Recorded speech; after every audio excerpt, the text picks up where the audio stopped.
Olá, olá, todos sejam muito bem-vindos novamente. Hoje, segunda-feira, 12 de setembro de 2022.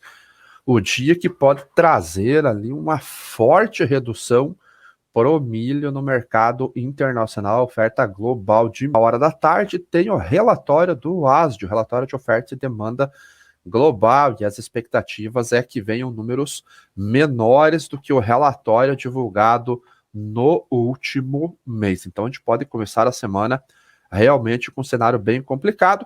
Como tradicionalmente nós fazemos, 1 hora da tarde eu abro, um pouquinho antes, ali 10 para 1, eu abro uma live aqui para nós acompanharmos a divulgação dos números do USDA. Ao vivo, fazemos um debate rapidinho logo após a divulgação dos dados e vida que segue. Agradecer também a todo mundo que esteve conosco lá no curso nesse final de semana. Vai ter mais uma aula amanhã ao vivo, das 8h30 da manhã às 6 horas da tarde, com estudos de caso, mercado ao vivo, lá onde o Vicente vai mostrar o que foi montado de operação real, o que nós já fizemos, como que está o andamento, qual que foi o objetivo, mostrar como montar essas operações, o que temos que olhar. E no sábado e no domingo a gente pegou forte na estratégia de comercialização, de soja, de milho, de café, bastante indicador técnico, bastante planilhas, e também o Cabral mostrou como fazer hedge no dólar. Então quem assistiu o curso sabe como fazer a formação do preço, sabe se o preço está justo, se o preço não estiver justo, sabe o que fazer, sabe como calcular o dólar futuro para ver se o indicativo da NDF do teu banco está justo e adequado ou não, e vai saber montar as operações em bolsa. Então, o feedback que nós recebemos foi que o curso estava barato, foi barato o curso, então a gente já sabe que vai ser 3 vezes o valor na próxima vez. Não, tô brincando. Mas foi um feedback muito bom, ainda bem. E a semana, hoje pela madrugada, a sessão começou com o mercado operando de maneira mista, e agora ele está operando em alta, basicamente, para todas as commodities. Hoje tudo verdinho aqui no mercado internacional. Então, o trigo também subindo e o milho subindo um pouquinho mais leve. A alta do milho, mas ele já está em valores bem altos, realmente, $6,85 é um valor alto. Olhando até graficamente, ele está numa LTA, uma linha de tendência de alta aqui, e o trigo ele voltou a se aproximar de $9 o bushel para o vencimento mais próximo, que o vencimento de dezembro. Então, voltou a se posicionar. A parte disso tem a sazonalidade dentro do jogo, já seria normal o início do movimento de alta, que ele vai atingir a máxima sazonal dele ali no mês de março, mês de maio. Mas hoje ela está subindo porque eu não fiz o programa na semana passada, mas eu acompanhei vários comentários vindos lá da Europa. O conflito lá entre Rússia e Ucrânia está ganhando alguns agravantes com relação ao risco da continuidade das exportações ucranianas. Então, o Putin falou na semana passada de que o acordo não estava sendo cumprido por 2 motivos. O primeiro, não havia exportações saindo para países que haviam ou estavam com o risco de fome. Então, você vai ser para exportar para países que têm grana para comprar em outros países, então não adianta fazer esse acordo. Vocês me pediram para a gente dar uma aliviada nas tensões por lá, para ir para países do norte da África, alguns países do Oriente Médio, costa leste da África. Então, vamos rever aí esse negócio. E a outra vocês não levantaram nenhuma sanção contra o meu país. Então, eu preciso também exportar fertilizantes, preciso exportar trigo, preciso exportar os meus alimentos, e vocês não facilitaram em nada a minha vida aqui. Então, os 2 pontos que nós negociamos, vocês não estão cumprindo, então vamos rever esse negócio. E aí o mercado já, poxa, será que vai haver uma nova interrupção? O Putin vai voltar atrás com relação ao acordo e nós vamos ter mais uma restrição de oferta de trigo, milho, canola, girassol, outros produtos, outros alimentos com essa origem? Então o mercado já se estressou e ele voltou a subir forte. E na sexta-feira o trigo fez esse movimento aqui. Você vê que ele fez o movimento na quarta, na quinta-feira ele realizou um pouquinho mas ele fez aqui praticamente um doji, ou seja, aquele candle de indefinição, e na sexta-feira ele subiu forte de novo, baseado nessas declarações, e hoje ele está estendendo essa alta, até porque o mercado se prepara para o relatório do WASD, que vem logo mais a 1h da tarde, aqui, horário de Brasília. Se acontecer uma interrupção realmente lá na região, é uma oferta grande que sai do mercado. Hoje os preços do trigo russo voltaram a subir, está aqui na capa da Reuters, ele volta a subir, porque os benchmarks, ou seja, aquela formação de preço lá na bolsa, voltou a subir. Então é normal que o trigo russo acabe subindo. Houve um boato que está circulando no Twitter, marcaram o Cabral esse fim de semana, que realmente queimou a língua, porque ontem ele falou que eu não faria o programa, mas está aqui, está sendo feita, que o Putin disse bem assim, ou vocês me devolvem os meus 600 bilhões de dólares, ou vocês não vão mais ver fertilizantes e trigo russo.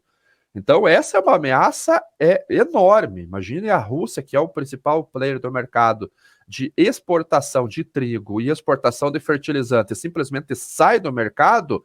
Imagine o déficit de oferta global que vai haver e o impacto que vai haver na agricultura, e aí ele atinge em cheio o trigo, porque o trigo começa o plantio de inverno, já o Brasil vai começar o plantio das safras de primavera aqui, mas esse fertilizante já praticamente rodou, teríamos problema para o safrinha, e os Estados Unidos o hemisfério norte teria problema para os plantios de primavera lá. Então, eu não vi nenhuma notícia que confirme aquele rumor por lá, então, da minha parte, por enquanto, eu acho que é só rumor mesmo, só boato que apareceu no Twitter. Mas hoje mostra aqui que o trigo russo acabou subindo, a demanda ela continua se apresentando lá, há dificuldades? Mas a demanda está lá. E a demanda de quem? China. A China não está comprando muito milho nos Estados Unidos e está acelerando as compras de trigo russo. Primeiro, porque ainda existe um desconto nos portos russos com relação ao trigo. E outra, existe câmbio direto. Tiraram a Rússia do SWIFT, o sistema de pagamento internacional, na paridade rublo-dólar. Então, muitos bancos não fazem essa operação. Eu acho que quase nenhum banco está fazendo essa operação. O Xi Jinping ligou para o Putin e falou, meu camarada, vamos fazer o câmbio direto, rublo-yuan. E eles estão fazendo essa operação. Então, a China está acelerando as compras de trigo russo, e isso diminui as compras de milho, principalmente nos Estados Unidos, porque passa por ponto de proteína, o trigo passa a ser mais barato do que o milho, então eles estão fazendo esse tipo de jogada, e aqui mostra que o trigo russo acabou subindo realmente $2 por tonelada na última sexta-feira, passando para $302 a tonelada no Free On Board, no FOB. Quem fez o curso já sabe o que isso quer dizer, né? Ela exportou 640 mil toneladas na última semana, uma queda em relação à semana anterior, que foi de 760 mil toneladas. Segundo a Sovecom, a expectativa de exportação russa cresce em 4,95 milhões de toneladas em setembro, contra 4,2 milhões de toneladas em agosto. A expectativa total são de exportações de 43,3 milhões de toneladas do trigo russo, o que seria recorde para o período também. Mas hoje o mercado trabalha com essa notícia vindo pelo presidente Putin e trabalha também se posicionando frente ao relatório do WASD, do USDA, que sai logo mais. O milho está num cenário muito parecido com o trigo, faz parte do kit guerra lá do Mar Negro. Então, se houver uma quebra desse acordo, realmente as exportações de milho vão cair. Foram mais de 60 barcos que já saíram, navios, né? Deixa eu corrigir, que o pessoal que trabalha comigo com apretamento de navios me corrigiu. Já são quase 60 ou mais de 60 navios que saíram do Mar Negro. Então, houve realmente uma aceleração nas exportações, principalmente de milho lá da Ucrânia, e agora o mercado já começa a ficar incerto se esse fluxo vai sair. Além disso, nós estamos vendo reduções de produtividade por todas as consultorias privadas nos Estados Unidos e por ministérios de agricultura na Europa. Então, a França deve colher a pior safra de milho da sua história, a Alemanha com problema. A única boa notícia vindo de lá é que a França e a Romênia assinaram um acordo para que as exportações ucranianas voltem a fluir ou comecem a fluir de uma maneira um pouco mais de volume, mais intensa, pelos portos da Romênia. Então, tanto ferrovia, quanto de navio, quanto de caminhão. Então, poderia usar até o Danúbio ali para fazer essas exportações. A Ucrânia já estava fazendo esse movimento, mas a fila de navios, o line-up que acabou chegando ali, sobrecarregou demais os portos romenos, a logística começou a ficar muito cara. A Alemanha entrou no jogo dizendo, vem para cá que a gente exporta aqui pela Alemanha, mas há um trajeto rodoviário muito longo para enviar para lá.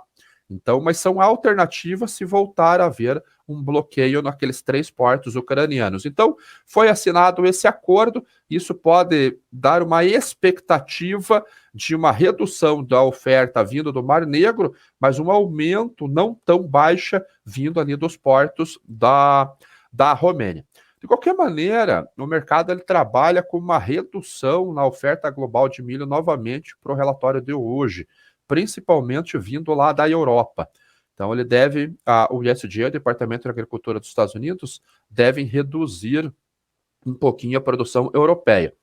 Com relação aos Estados Unidos, o último relatório do Departamento de Agricultura já trouxe uma redução de produtividade. Saiu de 177 bushels por acre, veio para 173 bushels por acre. Enquanto as consultorias mostravam ainda uma boa produtividade. Agora as consultorias simplesmente derreteram a produtividade, né? Colocaram uma baixa muito forte na produtividade do cereal lá nos Estados Unidos. A ProFarmer veio com 168, a StoneX veio com 173, outras consultorias com 170, 172. Se nós colocarmos ali um range entre 171 e 172 bushels por acre, a gente vai ter uma safra norte-americana abaixo de 360 milhões de toneladas. Então, a gente teria uma redução hoje, se o Departamento da Agricultura acompanhar essas consultorias privadas, entre 7 e 8 milhões de toneladas, ou até 10 milhões de toneladas de redução novamente na oferta global. O que eu acredito? Que eles não vão ser tão agressivos assim nesse relatório. Eles vão esperar o início da colheita agora no final do mês de setembro, porque eles fizeram uma redução no mês passado, enquanto outras consultorias não haviam reduzido ainda. A ProFarm não tinha realizado o seu crop tour, as outras empresas estavam ainda fazendo os seus levantamentos, então eu acho que o USDA pode se reduzir, reduz a Europa, talvez reduza um pouquinho a China por causa do calor e da seca lá, mas nem a China ainda reduziu nada de sua produtividade. E nos Estados Unidos, talvez se ela for reduzir, seja um tasquinho só, ou ela mantém nesse nível de que está, de produtividade norte-americana. De qualquer maneira, deve haver uma redução na oferta global, e isso passa a ser construtivo para a alta de preços, ou no mínimo uma sustentação de preços lá na Bolsa de Chicago. Os fundos, eles voltaram a se posicionar comprados no cereal, então eles chegaram a iniciar o movimento de baixa de preços. Opa, não é isso não? Voltaram a realizar o movimento de liquidação no passado, devido até à própria sazonalidade, algumas semanas atrás, mas eles já voltaram a comprar, e de acordo com o relatório do CFTC da última sexta-feira, a posição comprada do cereal hoje, ela é a mais alta desde 2016, ou seja, dos últimos 6 anos. Um pouquinho mais alta do que o ano passado, mas ela é mais alta do que os últimos 6 anos. Isso mostra que o mercado realmente está preocupado com relação à oferta, ao movimento.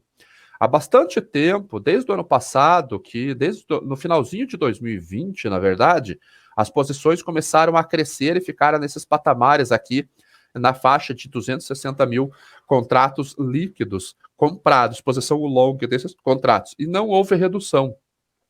Então, eles vieram 2021 inteiro comprados acima dessa patamar aqui de 230, 240 mil contratos, encerraram com 373 mil contratos e eles vieram nessa posição até maio. E ali começa uma realização e agora eles voltaram a comprar. Então foi um movimento até parecido com o que aconteceu no ano passado. Então, com essa situação das lavouras de milho no hemisfério norte, com essa perda de produtividade, essa redução de oferta, há uma ótima chance desses fundos voltarem a se posicionar acima de 350 mil contratos. E tudo isso tem basicamente o efeito climático. Então, só que aqui tem um fator também. Os fundos, os institucionais já se posicionaram para essa restrição de oferta. Se o USDA não reduzir, fizer a manutenção desses preços, ou quem sabe, a gente não entende muito o USDA, ele faça um aumento dessa produtividade novamente, pode haver uma realização desse valor aqui, dessas cotações voltando a ceder um pouquinho. Vem abaixo de 6, aparentemente é difícil. Aparentemente é difícil, teria que ter uma realização realmente grande, então, por hora, eu acho improvável que aconteça essa redução, principalmente no vencimento de dezembro. Vencimento março, se a China realmente reduzir drasticamente as compras, há uma chance de uma realização maior, mas também é pouco provável. Até porque no primeiro semestre, principalmente depois de fevereiro, não tem muito milho para ser exportado no mercado internacional. Os Estados Unidos já fez seu programa de exportação, a Europa também já fez o seu programa de exportação, e o Brasil vai ter redução diária, e o Brasil não é exportador no primeiro semestre. Primeiro semestre, nós somos consumidores de milho, chegamos a importar um tasquinho da Argentina, do Paraguai, principalmente, então não dá para contar com oferta brasileira no primeiro semestre. Segundo semestre, a história é outra, o Brasil se torna exportador, aí pode dar um certo alívio na oferta global. Então, ao que tudo indica, que daqui até pelo menos junho do próximo ano, a gente tenha sustentação nos preços do cereal. O produtor, com relação ao notional, ou seja, ao preço de venda lá, é uma boa notícia. Com relação aos custos daí, indo para os fertilizantes, é um grande problema. Vai ser a safra mais cara da história, tanto no Brasil, quanto nos Estados Unidos, quanto na Europa, devido ao custos de fertilizantes, pesticidas, herbicidas, fungicidas e logística e tudo mais. Então, pede um bom gerenciamento de risco, mas pelo menos uma queda muito acentuada nos preços do cereal não estão no radar a princípio. Na B3, o preço realizou um pouquinho na última sexta-feira, fechou em queda, mas ele está vindo numa acumulação já há bastante tempo, o que é normal também. Safrinha já virtualmente encerrado, são poucos locais que há um pouquinho de milho para ser colhido ainda. O que está surpreendendo é o avanço do plantio do verão. Então, o Rio Grande do Sul já passou quase de 50% do plantio, o Paraná já passa de 20% desse plantio, o Paraná que tradicionalmente planta um pouquinho mais tarde, algumas áreas do Rio Grande do Sul também plantam um pouquinho mais tarde, mas o clima aqui na região sul, pelo menos, está muito bom. Houveram bastante chuvas, veio um calor, tem chuvas novamente previstas, então o clima muito bom aqui. Houve uma aceleração, houve um plantio precoce desse cereal ali. Vai haver uma redução diária, vai haver uma expansão diária de soja muito forte, segundo 112% das consultorias. Então, o milho na B3 agora, numa faixa de acumulação aqui, mais R$ 88,00 a saco, R$ 88,55 a saca para o vencimento de novembro, uma queda, considerando o after da sexta-feira, não tem after na sexta, 0,14%, e o vencimento de setembro, que já vai para o aviso de entrega para a liquidação, 0,05% estável no dia. A soja, que tem um suporte forte aqui, o pessoal que está vendido está brabo com as cotações da soja, ele que chega a vir abaixo de 14, aqui 13,80, ele volta a subir. Então, $14 o bushel é um suporte bem forte de preços realmente na Bolsa de Chicago. A sazonalidade é de baixa agora e os preços estão se sustentando. O que está acontecendo? Então, a gente vê que o farelo ele segue sustentado ainda, há os problemas de logística nos Estados Unidos, há demanda por farelo de soja, principalmente lá na China também. O óleo de soja ele está tendo uma pressão de baixa agora Para você ter uma ideia, os estoques de óleo de palma lá na Malásia são os maiores dos últimos 3 anos, então uma grande produção realmente de óleo de palma por lá, está aumentando os estoques de óleos vegetais lá pela região, isso faz uma pressão. Mas o farelo e o grão estão com uma boa demanda nesse momento. Dados de vendas novas para exportação a gente vai ter a partir dessa semana, porque o Departamento da Agricultura dos Estados Unidos ele mudou o sistema, então a gente está 2 semanas no escuro com relação a vendas, mas nós temos acompanhado aqueles flash reports lá, que sempre sai uma vendinha para a China lá, 150 mil, 200 mil, 300 mil toneladas, então a gente sabe que a demanda está se apresentando e a China precisa comprar bastante soja para cobertura agora no mês de outubro e novembro. Então isso pode estar atuando como um suporte de preços, além, claro, das cotações do milho e do trigo, que também vão atuar com parte de suporte. Particularmente, eu acho que agora que a primeira colheitadeira dos Estados Unidos for ligada e começar a andar, a sazonalidade pode fazer efeito aqui e a chegada efetiva do produto ao mercado pode fazer com que os preços venham a cair. Eu não vejo viés de alta para a soja, até pela quantidade de soja que vai haver no mercado. Então, hoje os Estados Unidos, o USDA, deve fazer a manutenção, no mínimo a manutenção da produtividade norte-americana em 51,9 bushels por acre, o que colocará uma produção no mercado em torno de 123 milhões e meio de toneladas. No Brasil, todas as empresas de consultoria aqui, sem exceção alguma, veem uma produção acima de 150 milhões de toneladas. Então, se o clima ajudar, a gente vai ter uma produção recorde. O clima já passa a ser uma incógnita, porque o Departamento de Clima dos Estados Unidos, o NOAA, divulgou um relatório que a gente tem 93% de chance de ter o Laninha agora, de setembro até novembro, e aí cai para baixo de 50% de dezembro e início do ano. Só que agora, então, o Laninha ele pode atrapalhar um pouquinho o plantio ou atrasar um pouquinho esse plantio e a soja chegar um pouquinho mais tarde no mercado. Se ele não ficar ruim, como foi nos 2 últimos anos, pelo menos uma produção muito maior que o ano passado, onde a Conab revisou para 125 milhões de toneladas, ele deve vir. Então a gente tem uma safra boa vindo dos Estados Unidos e deveremos ter uma safra muito boa vindo aqui do Brasil. Então eu ainda vejo uma pressão de preços nesse curto e médio prazo, pelo menos para esse final de ano ali, mês que vem, principalmente, quando é o fundo sazonal, início de novembro, e para ano que vem eu vejo a safra brasileira roubando o mercado norte-americano, o que seria negativo para a Bolsa de Chicago, positivo para os prêmios. Os fundos, na última semana, no caso da soja, reduziram a sua posição em 2 mil contratos, então eles estão ainda mantendo as suas posições líquidas compradas nessa faixa de 100 mil contratos, mas houve uma redução de 2.253 contratos na posição líquida.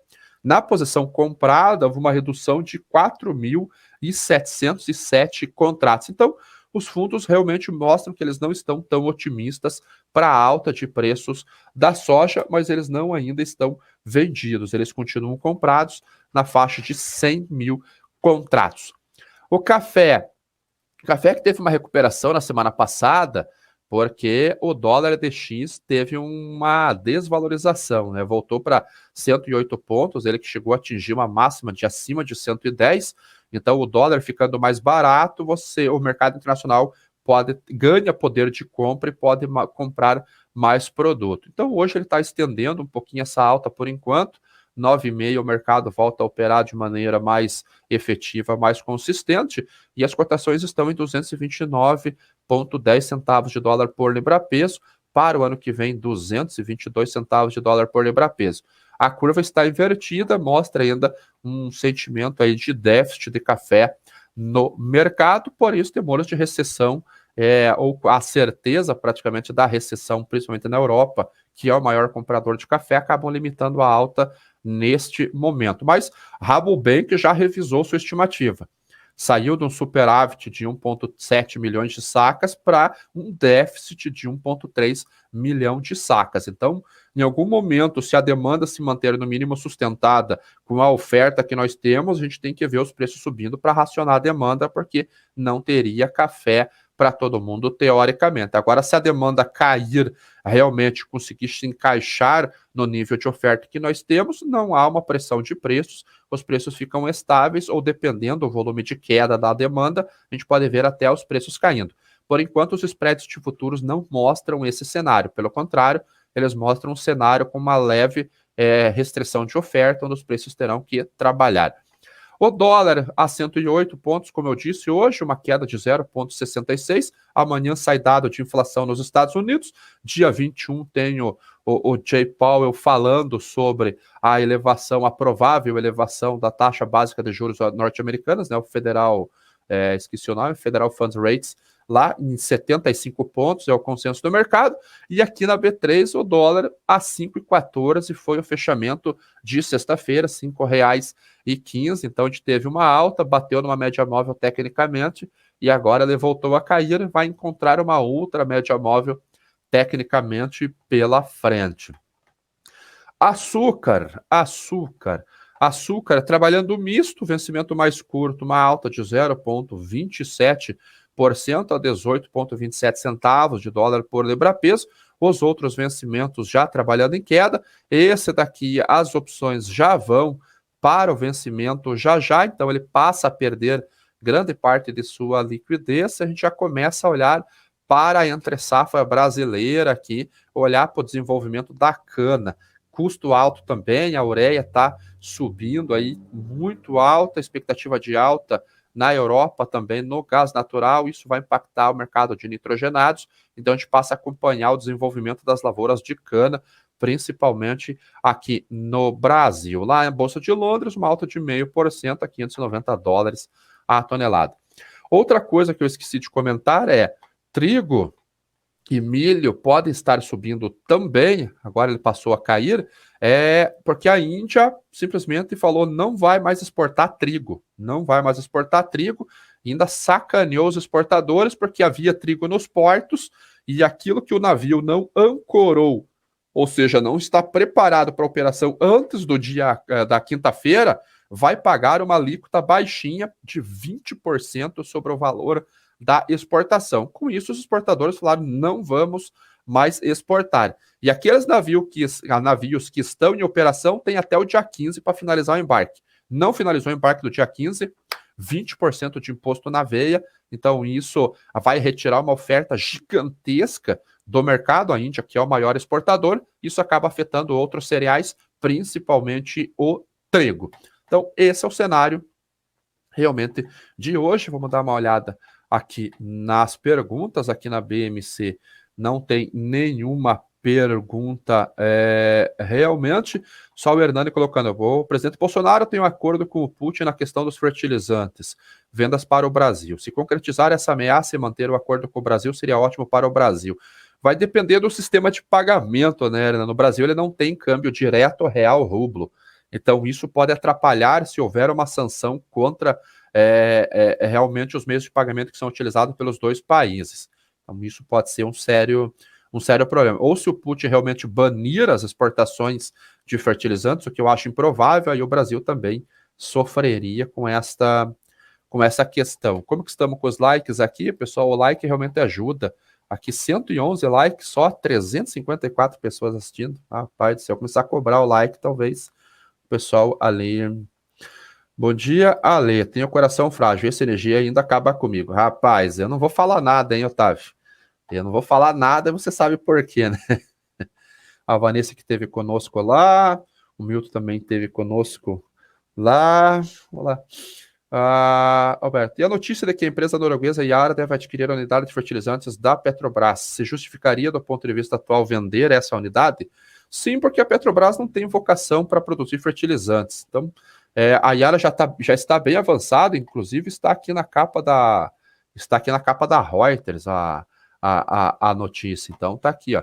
Yara, norueguesa Yara, pronta para fechar o acordo para aquisição da planta da Petrobras. Então eu acho que seria muito bom, porque a Yara é a maior do mundo no segmento, né?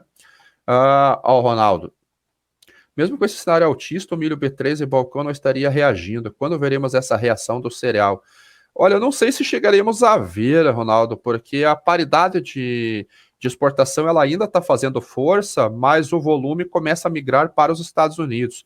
E hoje o grande mercado, que era o europeu nesse período do ano, ele tem acordo com os Estados Unidos para comprar cereal por lá.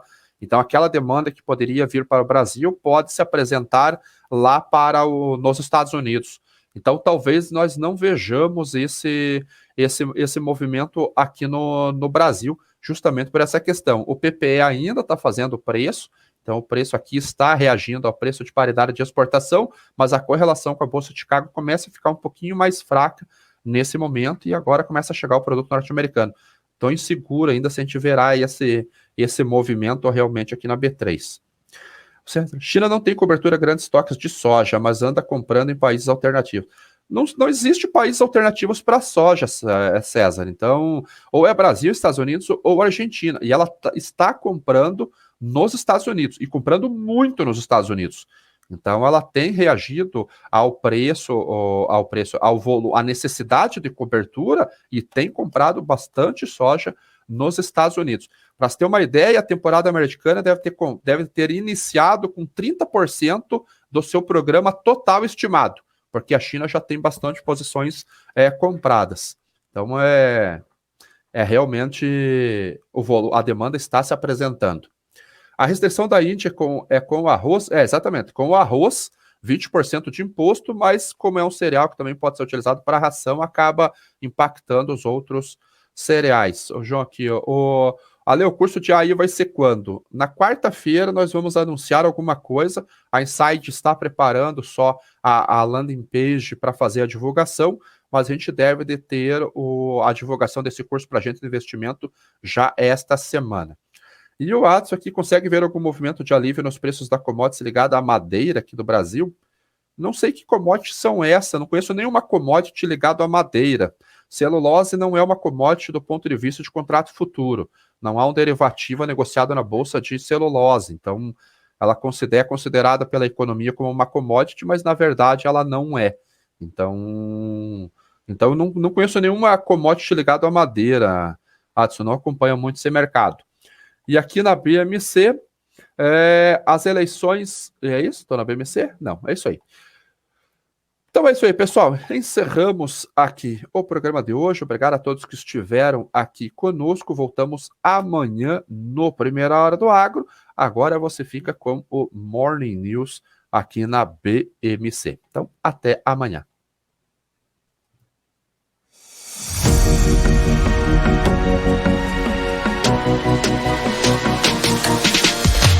BMC News. Informação que gera valor.